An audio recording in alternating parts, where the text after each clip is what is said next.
This is the chapter metals and non-metals. What do you mean by pure substance? Materials that are made up of same kind of particles are known as pure substance. अगर कोई चीज़ एक ही तरह के particle से बना हुआ रहता है तब उसको प्योर सब्सटेंस बोलते हैं. प्योर सब्सटेंस दो टाइप का होता है. एक होता है कंपाउंड्स और एक होता है एलिमेंट्स. कंपाउंड्स क्या होता है? जैसे वाटर H2O, तो दो एटम से मिलकर बना है, दो तरह का एलिमेंट से मिलकर बना है, लेकिन फिर भी प्योर है. क्यों? क्योंकि अगर हम लोग पानी बोल रहे हैं तो इसमें खाली H2O का मॉलिक्यूल्स है, तो इसलिए कंपाउंड्स भी प्योर सब्सटेंस हो सकता है. फिर elements, suppose I am saying iron, तो वो सिर्फ Fe इस तरह के बॉन्ड से बना है, तो एक ही तरह का एटम है, तो वो एलिमेंट हो गया. तो जो अलग अलग एटम से बनता है उसको मॉलिक्यूल बोलते हैं, तो वो कंपाउंड्स बनाता है. और जो एक एक एटम होता है वो एलिमेंट्स बनाता है. दोनों ही प्योर हो सकता है, दोनों ही प्योर होता है. सो एलिमेंट्स में हम लोग पढ़ेंगे कि मोस्टली वो दो कैटेगरी में डिवाइड किया जाता है, metals and non metals. But एक थर्ड कैटेगरी भी होता है जिसको मेटालॉइड्स बोलते हैं, वो हम लोग बाद में पढ़ेंगे. Now second thing is classification of elements. जैसे हर चीज़ को ग्रुप किया जाता है, प्लांट्स का अलग अलग कैटेगरीज हम लोग पढ़े थे, non flowering plants, flowering plants, nutrition का अलग अलग कैटेगरीज होता है. तो हम लोग क्लासीफाई क्यों करते हैं? ताकि किसी भी चीज़ को स्टडी करना और याद कर पाना ईजी हो. तो वैसे ही सारे एलिमेंट्स को भी अलग अलग कैटेगरीज में डाला जाता है, and that is called classification. So this is the difference definition. Elements showing similar properties are grouped together and their general characteristics are studied. Such grouping of elements is called classification of elements. Next, occurrence of metals. Metals कैसे occur करता है? तो metals earth crust में बहुत सारा है. Aluminium is the most abundant metal, मतलब सबसे ज़्यादा मिलता है. उसके बाद आयरन. फिर बहुत सारा हाईली रिएक्टिव मेटल्स है, मतलब वो मेटल्स बहुत जल्दी रिएक्ट कर जाता है. तो वो जनरली कंपाउंड के फॉर्म में ही मिलता है, फ्री स्टेट में नहीं मिलता. जैसे sodium, potassium, aluminium, zinc. Free state मतलब सोडियम सिर्फ सोडियम के फॉर्म में नहीं रहेगा, सोडियम ऑक्साइड, सोडियम क्लोराइड इस फॉर्म में मिलेगा. तो वो रहा. सल्फाइड्स, ऑक्साइड्स या कार्बोनेट्स के फॉर्म में मिलता है. कोई कोई लेस रिएक्टिव मेटल होता है जैसे गोल्ड, सिल्वर, प्लैटिनम, ये सब नेचर में एलिमेंटल स्टेट में मिलता है, मतलब फ्री. गोल्ड किसी के साथ ऑक्साइड या सल्फाइड के फॉर्म में नहीं रहता है, ओनली गोल्ड. तो ये होता है कि metals exist in two forms, either in their compound form और इन देयर फ्री स्टेट और नेटिव स्टेट. जो लेस रिएक्टिव है वो नेटिव स्टेट में रहेगा, जो ज़्यादा रिएक्टिव है वो कंपाउंड बना के रहेगा. और लर्न करना है कि सबसे ज़्यादा एल्यूमिनियम मिलता है, उसके बाद आयरन. फिर non metals. Non metals are found in their free state in the atmosphere, जैसे ऑक्सीजन, नाइट्रोजन, ये सब O2 N2 के फॉर्म में रहता है. बहुत सारा नॉन मेटल्स है जो कि मिक्स कंपाउंड के फॉर्म में रहता है, जैसे सल्फर. तो सल्फर डाइऑक्साइड के फॉर्म में जनरली हम लोग को मिलता है. फिर बहुत सारा कंपाउंड है जैसे carbon. Carbon exist in its native state as diamond, graphite, fullerene. अलग अलग फॉर्म है कार्बन का. कार्बन डाइऑक्साइड भी रहता है, कार्बोनेट्स भी रहता है, बाइकार्बोनेट्स भी रहता है. ये सब आयंस का फॉर्मूला हम लोग पढ़े थे. कार्बोनेट्स मतलब CO3 2-, बाइकार्बोनेट मतलब HCO3-. तो अलग अलग फॉर्म में कार्बन एग्जिस्ट करता है. Minerals and ores. What is a mineral? A mineral is a naturally occurring inorganic substance found deep under the surface of the earth. ये मिनरल का डेफिनेशन होगा. बेसिकली अर्थ के सरफेस के अंदर में इनऑर्गेनिक सब्सटेंसेस प्रेजेंट है, जिसका value बहुत ज़्यादा है, वही मिनरल होता है. तो ओर क्या है? कोई ऐसा पत्थर जिसमें बहुत ज़्यादा मिनरल हो, कोई सा एक, तो उसको ओर बोलते हैं. तो an ore is a mineral from which one or more metals can be extracted profitably. The sequence जैसे aluminium is extracted from bauxite ore.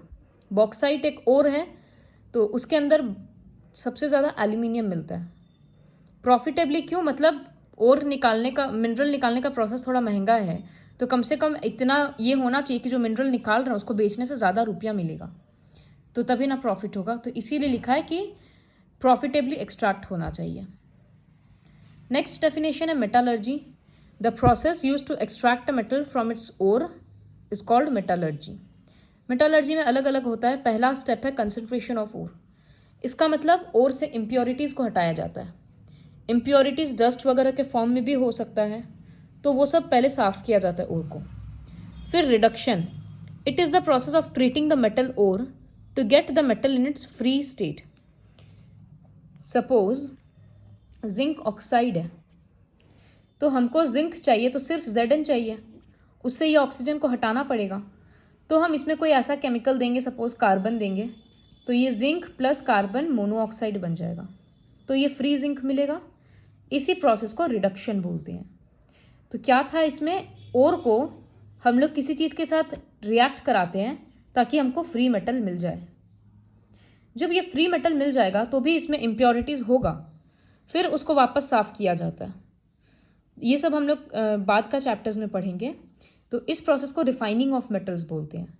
The metal obtained by reduction is generally impure. Refining is the process of purification of this impure metal. तो सबसे पहले ओर को साफ किया जाता है, जिसको बोलते हैं कंसंट्रेशन ऑफ ओर। उसके बाद रिएक्शन के थ्रू फ्री स्टेट में मेटल को लाया जाता है, जिसको बोलते हैं रिडक्शन। फिर इस मेटल को साफ करेंगे, जिसको बोलते हैं रिफाइनिंग। इतना लंबा प्रोसेस के बाद हम लोगों को मेटल्स मिलता है। Next, physical properties. अब हम लोग हर चीज़ को कंपेयर करेंगे मेटल्स, जिससे living beings non living beings को कंपेयर करके हम लोग हर चीज़ पे देखते थे, वेदर दे रेस्पायर और नॉट, वेदर दे रिप्रोड्यूस और नॉट, वेदर दे मूव और नॉट। वैसे ही हर चीज़ के लिए हम लोग मेटल्स और नॉन मेटल्स को कंपेयर करेंगे। All metals are solid.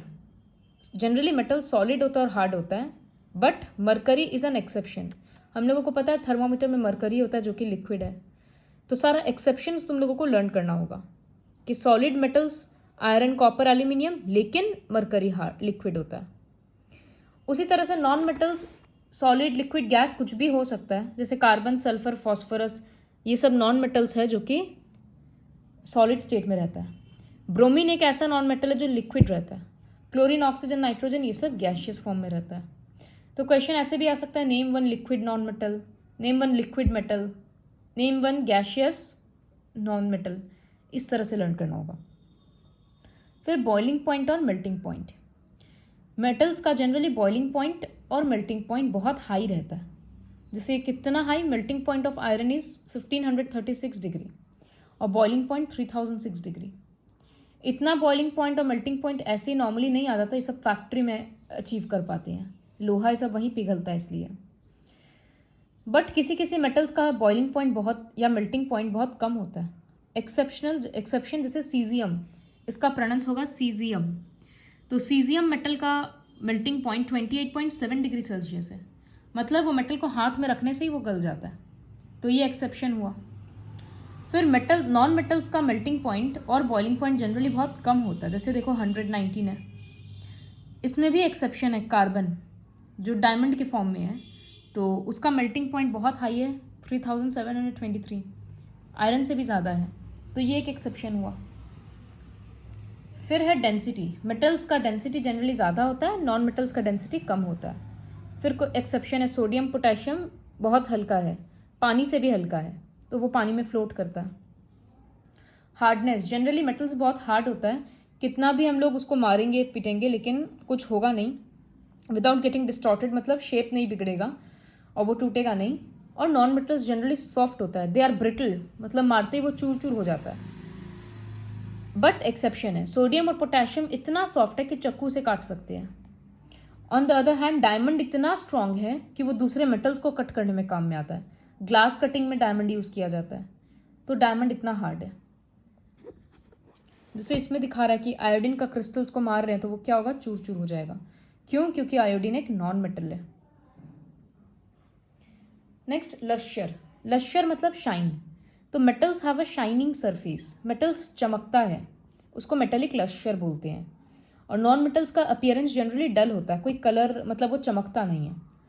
But iodine ही एक ऐसा नॉन मेटल है जिसमें नेचुरल लश्यर है, वो नेचुरली चमकता है, तो आयोडीन एक एक्सेप्शन हो गया। Next is malleability. मेलिएबिलिटी मतलब मेटल्स को जनरली अगर हैमर करेंगे रिपीटेडली तो वो एक पतला शीट बन जाएगा। जिसे हम लोग देखते हैं एल्यूमिनियम फॉयल आता है गर्म खाना रैप करने के लिए, सिल्वर फॉयल आता है मिठाई के ऊपर लगाने के लिए, तो ये सब क्या है, मेटल्स ही तो है, एल्यूमिनियम, सिल्वर। फिर भी देखो कितना पतला पतला उसका शीट बना दिया गया।